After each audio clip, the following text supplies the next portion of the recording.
Sanibonani molweni, ndiyanamkela kwi-SSA-TV ngesiXhosa. Ukwenza ulele ke bethuna kwi-couch uvuswe yi-kiss ke kaNoma ethi uyathemba uba ka-mind ke wathi ukwenza hayi nakancinci. So uthe ke ucela ke bakhe bayovuwisha ke indlu ayibonileyo ke ukwenzo. UNomalanga khange ayonwabelekeleyo uthe bebengenolinda na umntana abe khona, at least abe na-1. Ukwenzo wathi ke hayibo, uyakhumbula uba wayetheni utatakho? Yamjika ke leyo uNomalanga ethi so le nto uyenza ngoba utata wayethe, ethi ndiyacela for once makhe senze nje into elungele thina, uyeke ube ucinga ngotata mba wathini. Bakhe bafokase kuye not le ayifunayo uyise. Ukwenza ke uvele wa-confused ke ethi oh okay alright. Ukanti ke uSokhabase ubenelantshi nabantu bakwaDlamini, ayikho ke enye itopiki ebethuna ngaphandle komntana. Uthi ke uSokhabase ukhalazela nalo mhlaliswano wasemaflethini. uDlamini ke yena uye wathi wabuza uba ngaba unengxaki nale penthouse okanye ufuna bafumane indlu enkulu.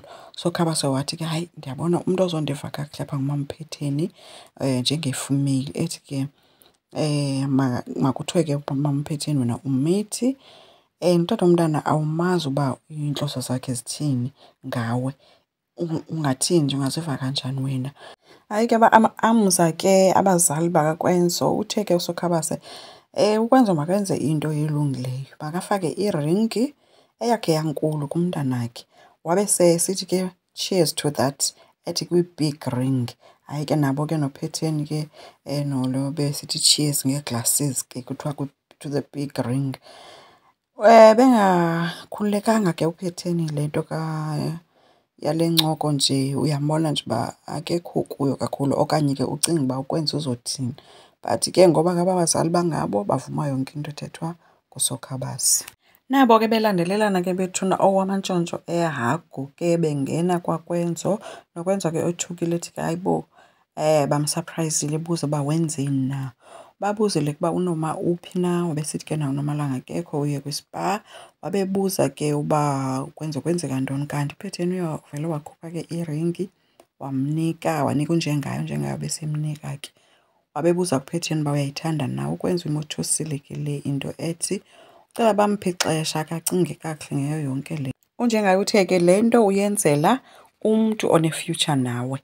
uNomalanga yindlovukazi yakho ekhulelwe unyana wakho, kutsho uPhetheni. Bethi ke akaboni uba kufuneka enze izinto rayithi esenzela unyana wakhe. Oko ethule ke bajongile ke ukwenzo ngoba wothuswa sesi senzo sabo sokuba bathi qingo sebemleqa ngolu hlobo. So khange abanike ke impendulo kodwa ke iringi isele ngakuye. So uNomalanga ke uzihlalele ke bese kufika uMamV ethi uzolanda ilaundry. Waphakama ke usisi exakwe nako kokuphakama ke mntanomntu, isisu kaloku simbhidile. Ethi ke udunjelwe nazinyawo kwazihlangu ezi azingeni. Uthi ke xa eya eyothatha ke impahla wabhaqa ke laa ringi, wothuka ke waphinde wayibuyisela. Wambuza kuMamV uba urayithi na ngelo xesha. So uye wabuya ke, xa ebuya wabesembalisela ke into yoba uMamV ububuza kanene uba ndirayithi. Wathi yabona ke MamV, apha emhlabeni wonke akekho umntu owonwabe njengam. Wabesothuka kuMamV esithi hayibo, wena na? Ethi ewe. Ethi ubonakala kwalapha ebusweni uba uyaglowa wena. Wamshiya ke oko emamatheka ke uNomalanga. Umbuzo ke ngowoba ke ukwenzo uzomcela na okanye uzawulinda ixesha elingakanani till ade apropose.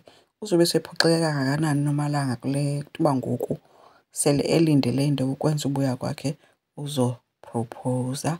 Asazi ke uba uzawuhamba ithini na into. Enkosi, cela siqhubeke, subscribe, silike, singakhomenta futhi. Bye.